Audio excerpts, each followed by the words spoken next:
एक गांव शिमला में एक लड़का रहता था, सूरी। सूरी के अब्बू की चाय की दुकान थी। वो सुबह उनकी मदद करता और फिर स्कूल चला जाता। स्कूल में सूरी से कोई ठीक से बात नहीं करता था, क्योंकि वो चाय बनाने वाले का बेटा है।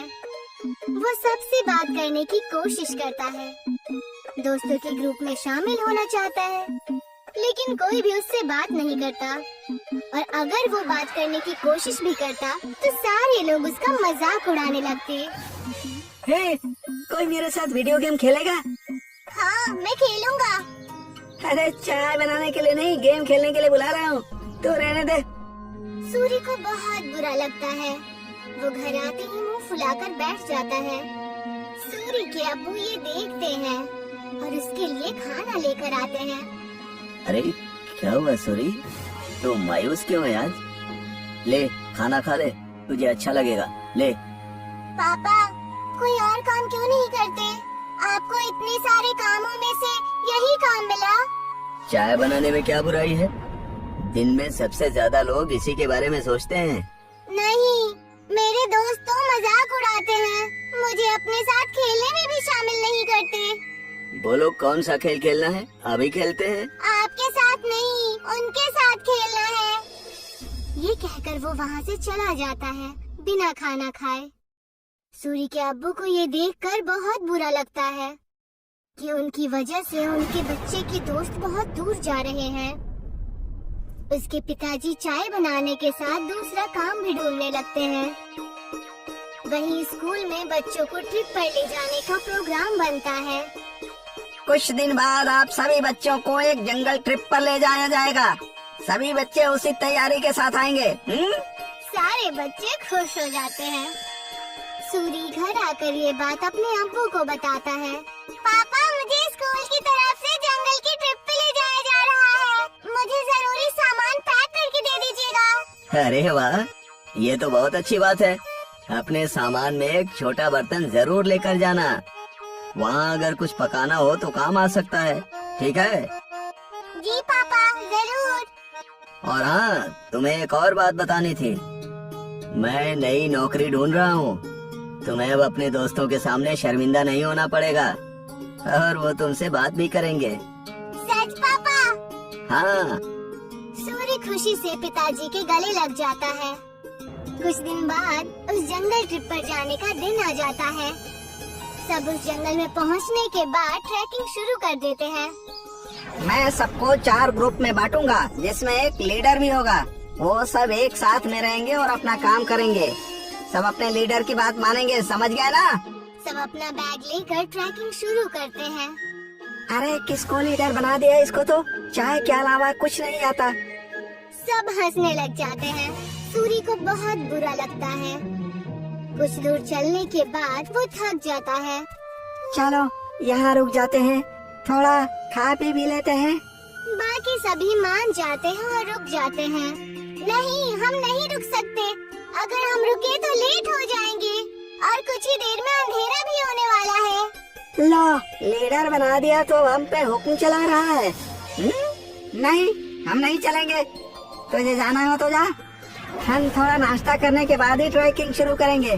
तो जा। सूरी के मना करने के बाद भी वो वहीं रुकते हैं, लेकिन फिर भी सूरी उन्हें नहीं छोड़ता और उनके साथ वहीं रुक जाता है। कुछ ही देर में टीचर और बाकी के बच्चे आगे निकल जाते हैं और वो वहीं रह जाते हैं। थोड़ी देर आराम और नाश्ता करने के बाद वो अपनी ट्रैकिंग शुरू करते हैं, लेकिन जल्द ही सूरज डूब जाता है और अंधेरा हो जाता है। अरे ये तो अंधेरा हो गया, अब तो रास्ता भी समझ में नहीं आ रहा। बाकी बच्चे भी डरने लग जाते हैं। कुछ ही वक्त में ऐसा मोड़ आ जाता है जहाँ से रास्ता पता करना मुश्किल हो जाता है और उन्हें वहीं ठहरना पड़ता है। अब तो मुझे भी रास्ता नहीं पता। मेरे ख्याल से हमें आवाज लगानी चाहिए। तुरंत ही वो चारों टीचर और अपने क्लास के विद्यार्थियों को आवाज लगाते हैं, लेकिन बात नहीं बनती। टीचर, टीचर, अरे कोई हमें सुन रहा है? हम खो गए हैं, कोई है? सब चिल्लाते हैं लेकिन कोई भी जवाब नहीं आता। लगता है हम बहुत पीछे रह गए हैं। हमें आगे का रास्ता नहीं पता, इसीलिए हमें यहीं रुक जाना चाहिए। हो सकता है अगर आगे गए तो रास्ता भटक जाए। नहीं, हमें कोशिश करनी चाहिए, क्या मालूम हम सही जगह पहुंच जाएं। रात बहुत हो चुकी है, जानवरों का भी डर है। टीचर थोड़ी देर में हमें खोजते हुए आ ही जाएंगे। हमें यहीं रुकना चाहिए। सबको उसकी बात ठीक लगती है और वो लोग वहीं रुक जाते हैं। कुछ ही देर में रात हो जाती है और तेज ठंडी हवा बहने लगती है और उनके पास बचा खाना भी खत्म होने लगता है। हाँ, अब तो हमारा खाना भी खत्म हो जाएगा और पानी भी खत्म हो जाएगा। अब भी कहता हूँ मैं, हमें चलना चाहिए। अरे लेकिन जाएंगे कहाँ? रास्ता तो बंद है। मुझे तो बहुत डर लग रहा है, कहीं कोई जानवर ना हमें खा जाए। मुझे तो बहुत ठंड भी लग रही है। हाँ मुझे भी। मैं आग जलाता हूँ और सब लोग आग जलाते हैं। कुछ देर जलने के बाद आग कम होने लगती है। क्या करेंगे, इतनी ठंड है। हाँ, आग भी खत्म हो रही है। जानवर से नहीं तो ठंड से छूट कर मर जाएंगे। सूरी कुछ सोचता है और कहता है, मेरे पास एक आइडिया है। मेरे पास बर्तन और चाय की पत्ती रखी हुई है बैग में। वो आग बुझने के बाद तक गर्म रहेगी तो हमें भी गर्म रखेगी। सूरी तुरंत वो बर्तन निकालता है और सब उसे अपना पानी दे देते हैं, लेकिन फिर भी पानी कम पड़ता है। वहीं पास में जमीन पर बर्फ पड़ी होती है। वो उसे उठा लेता है। जैसे ही काली चाय बनती है, आग खत्म हो जाती है। सबको बहुत अच्छा लगता है। उसे पीने के बाद सब तारीफ भी करते हैं, लेकिन अयन सिर्फ चुपचाप चाय पीता है।